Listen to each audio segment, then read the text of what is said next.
Aš pagalvoju, kad iš tikrųjų šventės turi savo simbolius, savo atributus. Jokios abejonės tai yra kalėdų eglutė, yra kalėdinės šventinės šviesos, yra dovanos, yra daug dalykų.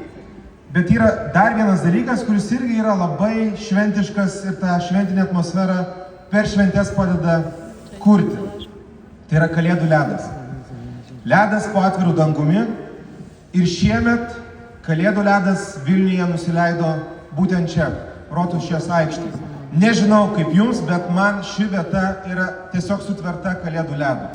Ir pati Rotušė, pati atmosfera jau sako, kad čia yra užprogramuotas puikus laikas šventinių laikotarpių.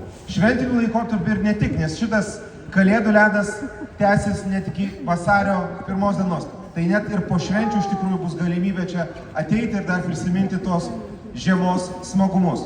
Taigi, sveikindamas artėjančių švenčių progą, linkiu puikaus laiko šitoj Vilniaus vietoje, Vilniaus širdyje, pramogaujant, puikiai leidžiant laiką su savo draugais, kaimynais, artimaisiais ir iš tikrųjų saugiai čiuožinėti, laukti švenčių ir puikiai jas atšvęsti. Su artėjančiom šventom kalėdom ir būsimais naujaisiais metais.